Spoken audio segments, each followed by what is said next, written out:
feeding at all.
This is not going well. I can explain why. So I've got quite a lot of welding wire out of here. For reasons that I don't quite understand, this reel, I'm probably 2/3 of the way through it, but the wire is catching up. It hasn't been wound correctly, so instead of it just being wrapped around in course, it's kind of interlocked. So as it feeds, there's a wire over the top of it that's pulling it back. And I've unwound it and unwound it and tried very hard to make it run as it should, and I am struggling to do so. Hence the wire speed is all over the shop because it keeps binding up, and that is a freaking mess. But anyway, I'm going to clean that up and see how bad it looks. I've got a few bits to finish here. I've got to clean that up, and I've got it finish under there. I think I might have to go get myself a new reel of wire because that, well, it's shite. Hmm.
I tend to find with the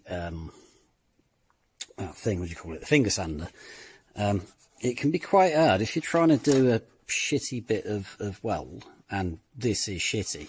This is horrific. I am appalled with myself for even bothering trying to do this. I will have to go and get a new, try as I might, I've unwound it and unwound it and unwound it, and tried to sort out what the hell's going on with the reel there, but the reel is, it's just all wound up on itself. It keeps locking up to the wire feed is shit and stalling. This is a waste of time. But anyway, I'm going to clean it up a bit. I'll have to redo quite a lot of it. But anyway, the finger sander. If you're sort of sanding away at a bit of weld, you can end up sort of not really being able to see what you're doing after a while. So if you start going at it a different way and then go back at it another way, if that makes any sense at all, you can kind of see where you're going. And that, to be fair, I'm not entirely convinced that that curve is perfect. I think I might need to try and beat this bit out a bit from behind. I'll try it with the wing on in a minute when I've got this bit done. But I'll be honest, of all the repairs I've done on these corners, that's probably the neatest. I mean, ignore the weld, but in terms of the shape, considering I started off with a flat piece of metal and beat the hell out of it, and it's all one piece, it's not bad. I'm not unhappy with it. Aside from the fact I think that curve should have carried on up here, but we will find out.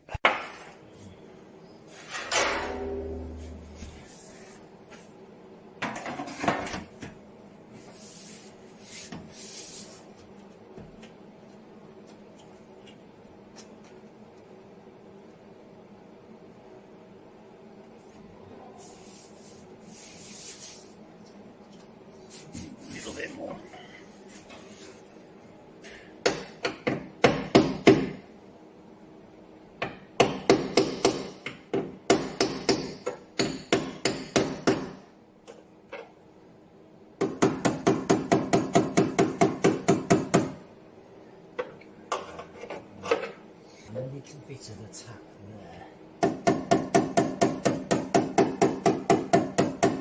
Slight crease in it there. However, that, I mean, I don't know that I'm going to get that any better. Probably.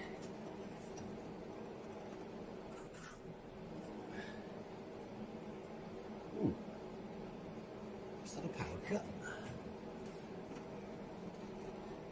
Oh, I don't know actually. I'll say I've not made that any better.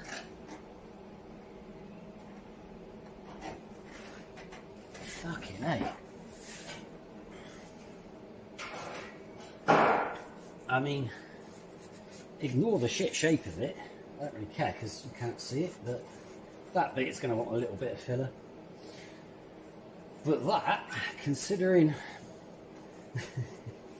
considering how I made that and employed nothing much more than a hammer, I'm pretty happy with that. That,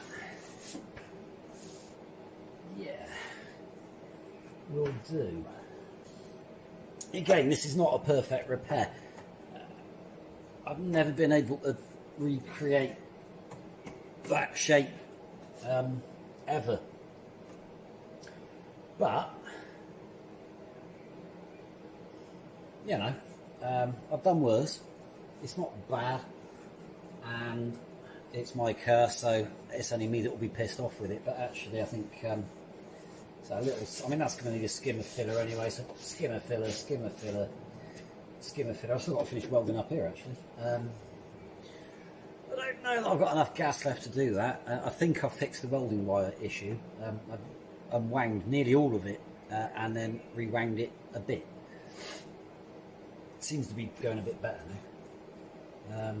But anyway, I think, yeah, I'll clean that up. I might, given that the welder's out, I may as well use the gas up, so I might see how far I can get into finishing that lower lip off there. I've got a couple of bits to touch in here.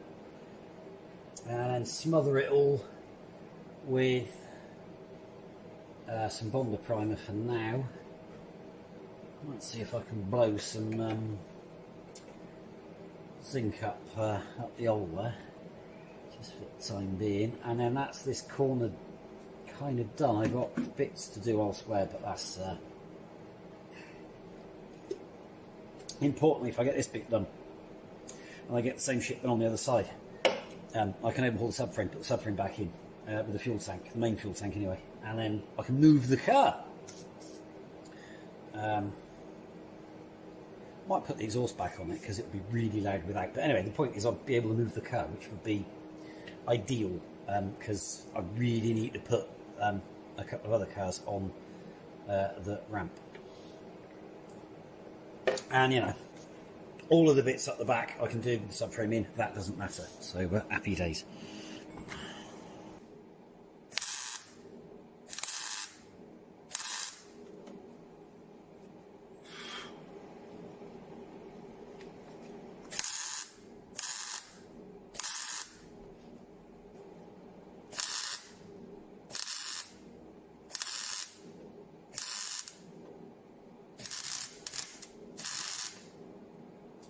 Oh yeah, bastard.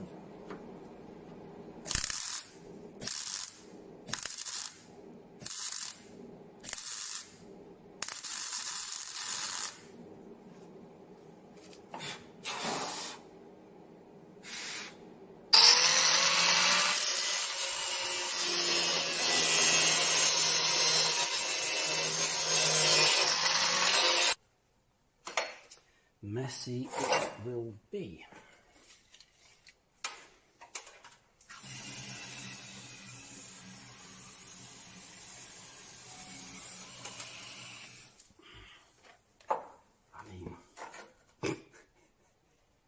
It's nice, actually. It doesn't quite work with that, but you know, it's definitely, yeah.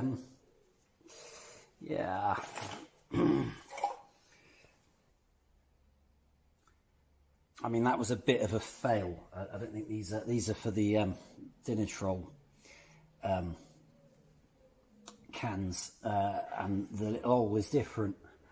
So that is a messy way of doing it. But there is quite a lot of weld through dribbling out everywhere. So I'm pretty sure I've got a reasonable, certainly looks like a reasonable coating in there, but I might just finish off with this one around about there.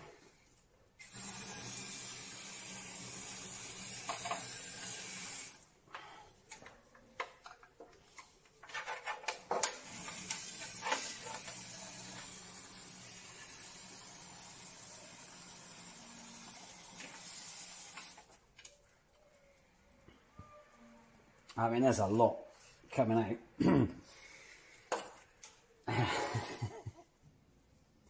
Anyway, I think that's probably given it a reasonable soaking, so it shouldn't rot from inside. Because I don't want to put the Dinitrol in it yet, in case there's more welding I need to do, because Dinitrol has a habit of catching fire if you get it hot. But yeah, that looks like a reasonable smattering of, I'm happy with that. So I may need to get some more weld through, because that definitely does not work with that.